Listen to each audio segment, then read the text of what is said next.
Hello my dear students and welcome back to my channel. In today's video, we will learn about the topic equipments used in microbial cell culture. So, in our last video, we had discussed about what is microbial cell culture and what are its requirements and how is a nutrition media prepared for the microbes and how it is sterilized. So, now after we have prepared the nutrient media, we have to set up the culture. And why we are setting up this culture? Why we are culturing these microbes? Because these microbes are used to harvest the products which are useful. Means these microbes are harvested for the useful metabolite they produce, or if we have inserted our rDNA and we want to obtain any protein of interest, then these microbes are to be cultured in the laboratory so that they can be harvested and our protein of interest can be purified from these microbes. So for this we will need certain equipments for our culture. So let us begin the video. Now the equipments which will be used in the microbial cell culture are divided into two categories. One which is small scale or laboratory scale and the other which is large scale or industrial scale. Means जब हम laboratory में अगर culture करेंगे microbes को तो वहाँ पर हमें क्या चाहिए? वहाँ पर हमें छोटे छोटे वेसल्स चाहिए, छोटे इंक्यूबेटर शेकर चाहिए. लेकिन जब हम लार्ज स्केल कल्चर करेंगे, मतलब अगर इंडस्ट्री के पर्पज से अगर हमको कल्चर करना है लार्ज स्केल में, मतलब 1000 लीटर 5000 लीटर इस टाइप से, तब हमारा क्या होगा, जो भी वेसल होगा वो और प्लस जिसमें हम कल्चर करेंगे वो सारे क्या होंगे, डिफरेंट होंगे. तो सबसे पहले हम देख लेते हैं कि स्मॉल स्केल या लेबोरेटरी स्केल में हमें क्या क्या इक्विपमेंट्स यूज़ करना है.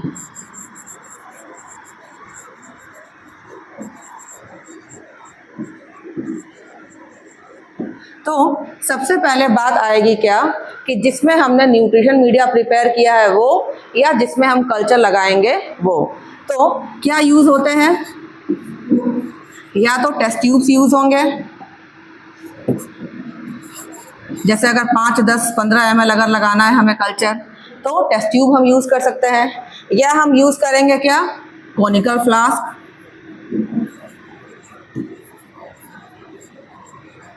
या हम यूज़ करते हैं बैफल फ्लास्क. अब टेस्ट ट्यूब और कोनिकल फ्लास्क तो आप सब जानते हैं, लेकिन ये बैफल फ्लास्क क्या है इसको समझते हैं. तो कोनिकल फ्लास्क हमारा क्या होता है?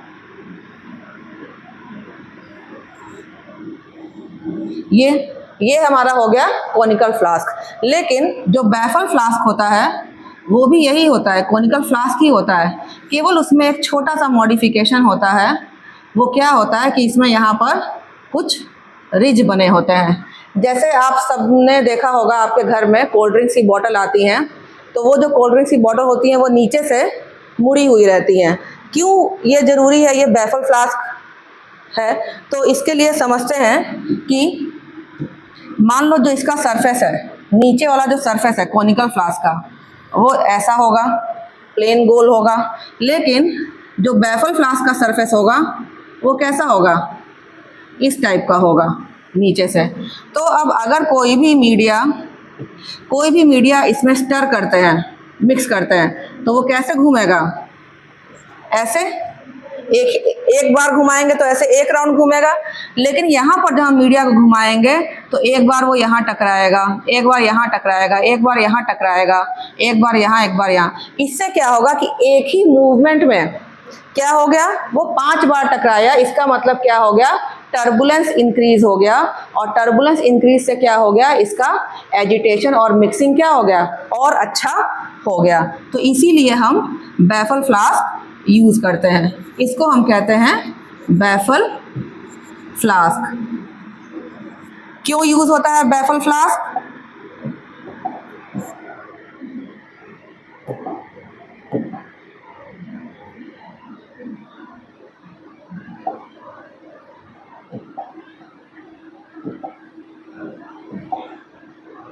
क्यों यूज़ होता है हमारा baffle flask? To increase turbulence.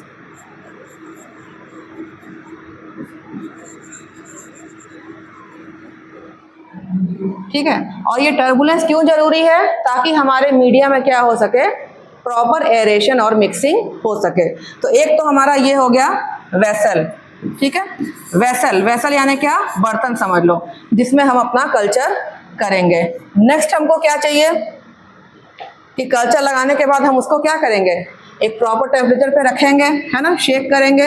उसके लिए हमको क्या चाहिए, इंक्यूबेटर्स एंड शेकर्स, ठीक है।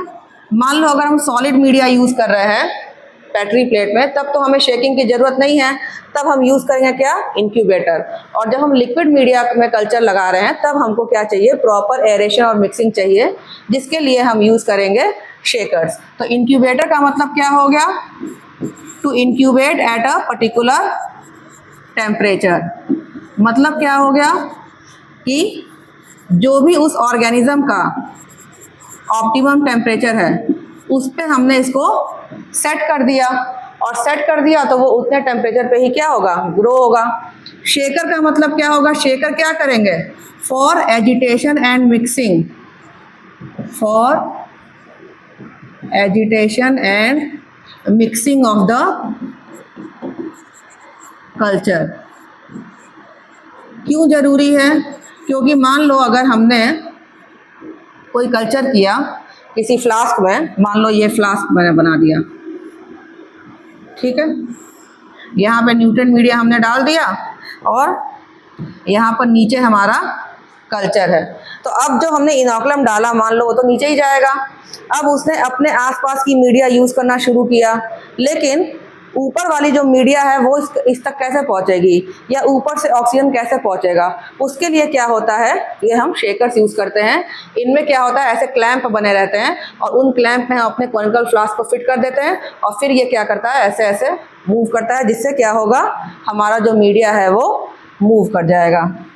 तीसरी चीज जो सबसे इंपॉर्टेंट है वो क्या है, लैमिनार एयर फ्लो।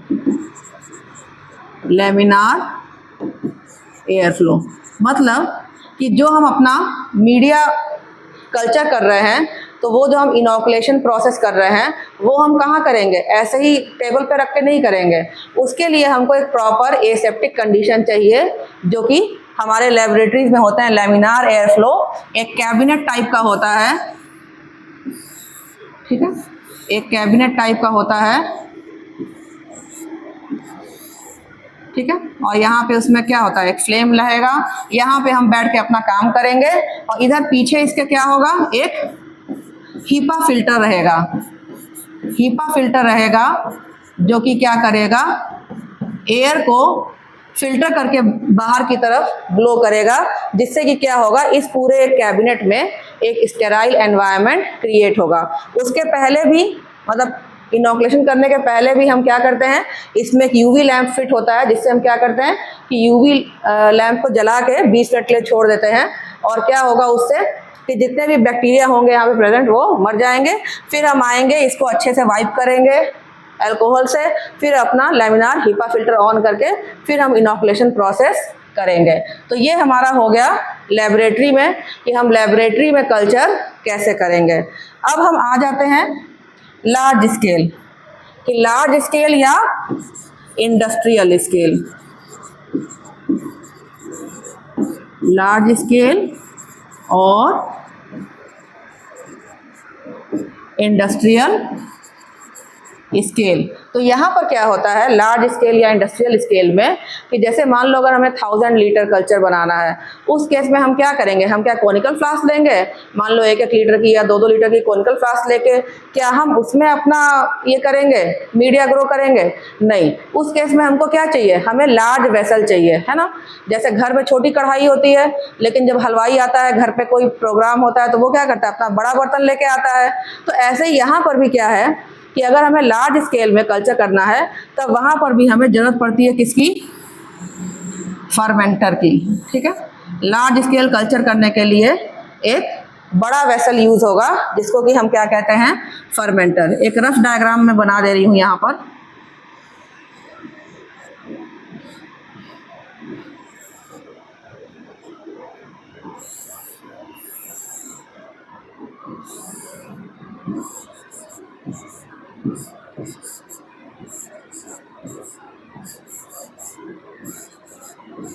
ठीक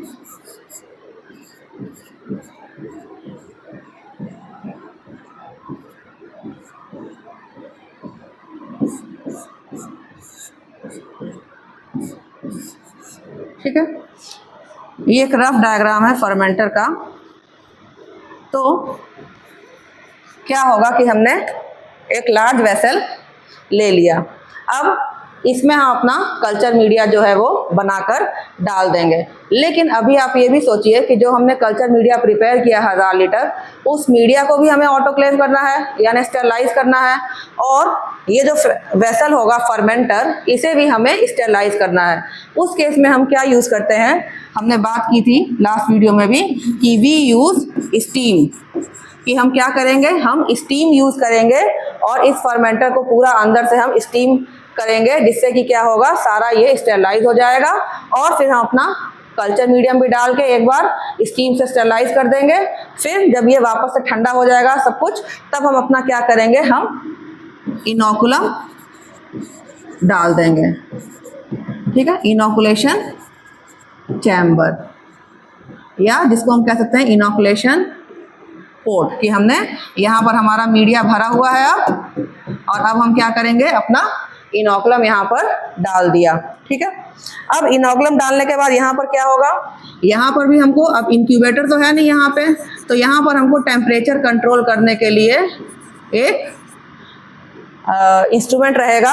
और टेम्परेचर को हम कंट्रोल कैसे करेंगे, तो क्या टेम्परेचर के लिए क्या होता है कि ये तो टेम्परेचर बताएगा। अब मान लो टेम्परेचर अगर बढ़ गया, तो इसके पास ये जो बाहर से हम जैकेट देते हैं, है ना, अगर टेम्परेचर बढ़ गया तो हम क्या करेंगे, हम इसमें कूल वाटर डाल देंगे, ठंडा पानी डाल देंगे कि टेम्परेचर जो है वो नॉर्मल हो जाए। और अगर टेम्परेचर कम हो गया तो हम हॉट वाटर डाल देंगे, जिससे कि क्या होगा, ये टेम्परेचर को मेंटेन कर लेगा और हम यहाँ पे टेम्परेचर को देख सकते हैं। जैसे बच्चों, आप दूध पीते हैं घर में, है ना, मम्मी गरम गरम ग्लास में दूध लाती हैं और ग्लास आप छू के बोलते हो कि मम्मी ये दूध गरम है, तो क्या करते हैं, उस गरम वाले ग्लास के दूध को हम क्या करते हैं, एक दूसरे बर्तन जिसमें ठंडा पानी रहता है उसके ऊपर रख देते हैं, और थोड़ी देर में क्या होता है, वो ग्लास का दूध नॉर्मल टेम्परेचर पे आ जाता है। तो वही चीज़ यहाँ पर है कि जब यहाँ का टेम्परेचर अगर हमें दिख रहा है यहाँ से कि टेम्परेचर बढ़ गया, तो हम यहाँ पे कूलिंग वाटर डाल देंगे और टेम्परेचर को ऑब्जर्व करते रहेंगे। टेम्परेचर नॉर्मल आ गया, फिर हमने कूलिंग वाटर बंद कर दिया। अगर टेम्परेचर मान लो कम हो गया तो हम हॉट वाटर डाल देंगे। तो ये एक जैकेट की तरह काम करता है, और ये जैकेट की वजह से क्या होता है, इंसुलेशन भी होता है। जैसे हमारे जो थर्मस फ्लास्क होते हैं, उसमें भी हम जिस टेम्परेचर पे पानी या चाय डालते हैं वो टेम्परेचर क्या करता है, मेंटेन करता है। क्यों, क्योंकि वहाँ पर भी एक जैकेट लेयर्ड होती है, इंसुलेटेड लेयर्ड होती है। तो ये हमारी बात हो गई टेम्परेचर के लिए। अब यहीं पे एक पीएच कंट्रोल भी नॉब होगा, एक पीएच कंट्रोल करने के लिए, कि अगर पीएच घट या बढ़ गया तो यहाँ से एसिड या बेस हम डाल के पीएच मॉनिटर कर लेंगे। क्यों, क्योंकि कोई भी अगर माइक्रो ऑर्गेनिज्म ग्रो करेगा तो उसको ऑप्टिमम टेम्परेचर चाहिए, ऑप्टिमम पीएच चाहिए, तो एक पीएच कंट्रोल का नॉब भी होगा। फिर हमने बात की थी एरेशन और मिक्सिंग की, तो इतने बड़े बर्तन में हम मिक्सिंग कैसे करेंगे, उसके लिए हमारे पास ये क्या है, इम्पेलर्स, इम्पेलर्स फॉर मिक्सिंग। और इस मिक्सिंग से क्या होगा, प्रॉपर एरेशन मिल जाएगी। एक चीज़ और होती है एरेशन के लिए कि नीचे एक स्पार्जर दिया रहता है। स्पार्जर में क्या आप देख रहे हैं, छोटे छोटे होल्स देख रहे हैं, और यहाँ से हम स्टेराइल एयर पास करेंगे, यहाँ से हम स्टेराइल एयर पास करेंगे, तो नीचे से भी क्या होंगे, बुलबुले जो है वो ऊपर उठ के जाएंगे और उससे क्या होगा, मिक्सिंग होगा। जैसे जिनके भी घर में एक्वेरियम होगा, या एक्वेरियम सभी ने देखा होगा, वहाँ पर भी क्या देखते हैं आप, एक पंप लगा हुआ रहता है एक्वेरियम में, जिससे कि बुलबुले निकलते रहते हैं, है ना। तो वो ऑक्सीजन देने के लिए तो निकलता है, लेकिन उससे क्या होता है, वो जब बुलबुले उठते हैं तो मिक्सिंग भी होती है ना। तो ऐसे ही स्टेराइल एयर जब हम यहाँ से देंगे तो वो बुलबुले के फॉर्म में क्या होगा, एयर को नीचे से ऊपर पुश करेगा, जिससे भी क्या होगा, मिक्सिंग हमारे कल्चर की हो जाएगी। तो स्पार्जर फॉर पासिंग एयर, और ये भी किसके लिए है, मिक्सिंग के लिए। ठीक है, और ये जो ट्यूब दिख रही है ये आपको किसके लिए दिख रही है? This is for harvesting the culture. ठीक है, तो ये हमारे मेन जो कंपोनेंट्स हैं फर्मेंटर के वो यहाँ पर हैं, और आपने देख लिया कि इन सारे कंपोनेंट्स का क्या काम है और ये कैसे हेल्प कर रहे हैं हमारे माइक्रोबियल कल्चर को ग्रो करने में। अब इसी के बेसिस पे जो हमारे फर्मेंटर्स हैं मेनली 2 टाइप्स के हैं। ठीक है, फर्मेंटर सब समझ गए क्या हो गया? लार्ज वेसल, ठीक है, लार्ज वेसल, और यहाँ पे अब फर्मेंटर क्या हो गए? 2 टाइप्स के हो गए। एक हो गया हमारा स्टिर्ड टैंक, फर्मेंटर को ही हम क्या कहते हैं? बायोरिएक्टर भी। तो अगर कहीं बायोरिएक्टर आए तो कंफ्यूज मत होइएगा। स्टिर्ड टैंक बायोरिएक्टर, और एक हो जाएगा हमारा bubble column, bubble column bioreactor. ठीक है, तो स्टिर्ड टैंक का मतलब क्या हुआ? स्टीयरिंग होगी। स्टीयरिंग कौन कर रहा है? इंपेलर कर रहा है। तो यहाँ पर स्टीयरिंग के लिए या एजिटेशन या मिक्सिंग के लिए क्या रहेगा? इस वाले फर्मेंटर में इंपेलर होगा, और इस वाले में क्या होगा? एजिटेशन या मिक्सिंग के लिए स्पार्जर होगा। ये बेसिक डिफरेंस है कि यहाँ पर मिक्सिंग के लिए इंपेलर यूज होगा और यहाँ पर मिक्सिंग के लिए स्पार्जर यूज होगा। और जो हमारा हार्वेस्टिंग वाला पोर्ट है वहाँ से हम स्मॉल अमाउंट में कल्चर निकाल के अपना देख लेंगे कि हमारा कल्चर क्या प्रॉपर ग्रोथ हो गया या नहीं हो गया।